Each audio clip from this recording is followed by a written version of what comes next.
August 1995. The air over Lares, Puerto Rico, hung thick and wet, the kind of heat that bred mosquitoes the size of thumbnails. For Don Rafael, 74 years old and widowed, the sweltering nights were just another weight to bear. His small wooden farmhouse at the sorry end of a dirt road was more isolated than ever. Sugarcane fields, pressed in on one side, a dark forest on the other. His world had shrunk to this patch of stubborn earth and the animals he'd tried to keep. Most were gone now, victims of something he'd first cursed as wild dogs, something that left behind an eerie, bloodless quiet. Tonight, the power grid had predictably failed again. A single gas lantern cast a yellow glow across the cramped main room, pushing back the darkness that Rafael's failing eyesight struggled to pierce. Around 2 a.m., a sound cut through the stillness. The frantic, terrified bleating of Isabella, his last goat, his prize. Rafael's heart hammered against his ribs. He grabbed his old machete and the lantern. He found the goat pen door, a flimsy thing of salvaged wood, was ripped clean from its leather hinges. Isabella, a pretty little goat, cowered in the far corner, her eyes wide with a terror. A few feet away, one of his remaining chickens lay still. Rafael leaned closer. There were 2 neat puncture wounds, dark against the white feathers, and no blood. Not a drop, just like the others. There was a rustle in the sugarcane, too heavy for it to be the night breeze. Rafael raised the flickering lantern, squinting into the dense stalks, and then he saw it. A figure, maybe 4 feet tall, standing on 2 powerful, backward-jointed legs. Its skin was a sickly grayish-green, and a ridge of sharp spines ran down its hunched back. Before it went back into the sugarcane, 2 large red eyes caught the lantern light, glowing with a cold intelligence. It moved with a series of swift, unnerving hops, like some hellish kangaroo. Rafael felt a coldness creep up his spine. The radio reports, the panicked whispers in the village, Chupacabra. He'd laughed at the idea, but now? Well, now he'd seen things. He reinforced the goat pen the best he could, Isabella still trembling in the corner. There was no way he'd sleep that night. He sat by his small window, machete across his lap, listening. Hours passed. Then a faint scraping against the thin wooden wall of the house.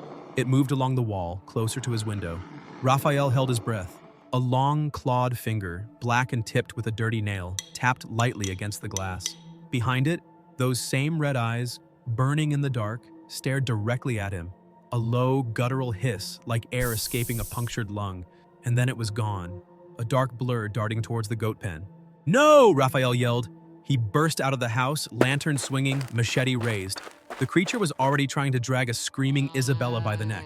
It dropped the goat at Rafael's approach and turned, its movements shockingly fast. Then it lunged.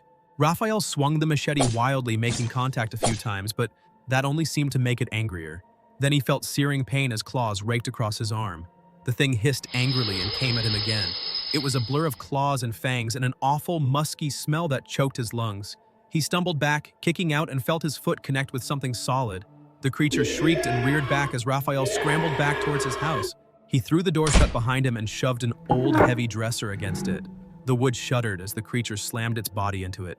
Once, twice, then silence followed by a new sound. Tearing. It was at the window shutters, its claws splintering the dry wood, ripping it away piece by piece. Rafael could hear its raspy breathing just inches from his face, separated only by the failing barrier.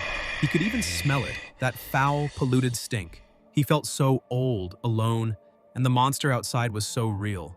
He gripped the machete, his knuckles white, and waited for the wood to give way entirely. Dawn eventually bled gray light into the sky. The sounds outside had stopped. Cautiously, Rafael moved the dresser. The door was battered, the shutters shredded.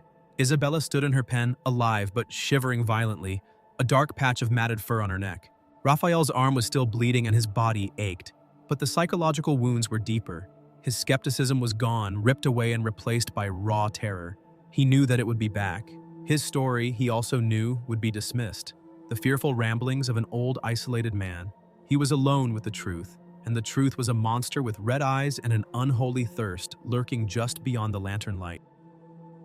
Ricardo was a seasoned park ranger in Yunque National Forest. For 38 years, he'd walked its trails, knew its flora, its fauna. The local stories, chupacabras, UFOs, strange lights in the deep jungle, he dismissed them as folklore, the product of overactive imaginations in an already mysterious place. But recent reports of strange animal deaths, even a hiker gone missing on a remote path, had put pressure on his superiors. So here he was on a late patrol, alone, on a remote, less-traveled trail. The path was a narrow, winding tunnel through giant ferns and tangled vines. Massive trees blocked what little moonlight there was. His flashlight beam cut a small, nervous circle in the darkness. The usual nighttime chorus of coqui frogs and insects seemed muted. First, he found a small dog, freshly killed, but not by any predator he recognized. It was mangled with 2 clear puncture marks on its body. Odd. Further on, he found a mongoose in the same condition, its fur matted, eyes wide. Ricardo frowned. Then he heard it. Strange clicking sounds from the dense undergrowth to his right. They stopped the instant he swung his flashlight beam in that direction. An intense feeling of being watched prickled the back of his neck. His radio, which was usually clear in this area, just crackled with static. He took a few more cautious steps, and then, from the darkness between 2 trees, he saw them, a pair of glowing red eyes. They were watching him. Ricardo's breath skipped. He told himself it was an owl or a reflection, but the eyes didn't blink, they just stared. That's when the creature began to stalk him. Not obviously at first, just leaves stirring in the tree canopy, the snap of a twig behind him. Then, way too close for comfort, came a sudden, loud hiss from the ferns beside the trail. Before he could react, a figure, reptilian, dark grayish with a line of spines down its back, ran on its hind legs across the path a dozen yards ahead. It was so fast, more like a blur. It began to circle him, using the forest for cover, a glimpse here, a rustle there, a musky smell. Ricardo felt a wave of fear wash over him, so strong it made his knees weak. This was no known animal. This was something else. His hand fumbled for his sidearm. He drew the heavy .38, its weight suddenly feeling inadequate. The creature jumped out from the shadows to his left, and Ricardo fired, the shot deafening in the enclosed space. He didn't know if he hit it. It vanished back into the undergrowth with a screech. Then the chase began. Ricardo turned and ran, dropping all pretense of ranger protocol. He ran back down the trail, slipping on wet leaves, his lungs burning, and the Chupacabra in close pursuit. Sometimes he'd glimpse its spiny shape keeping up with him in the jungle beside him. Other times it was just the sound of it moving through the brush and a low hiss somewhere near him. He tripped on an exposed root and fell hard, his flashlight flying from his hand and its light cutting out, leaving him in total darkness. He scrambled to his feet, but every shadow seemed to take the shape of the creature, and he could hear its raspy breathing nearby. Somehow, driven by sheer panic, he made it back to the access road where his truck was parked. He threw himself inside and took off.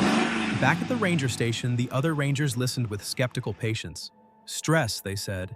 The confusion of being in the forest at night. He had a long scratch down his arm and his uniform was torn, but that could have happened when he fell. His scientific worldview, his comfortable reality was broken. He knew what he'd seen. He knew what had hunted him. The Chupacabra remains a mystery to this day. Its existence officially denied, and its red gaze an unresolved secret hidden deep inside the rainforest's green heart.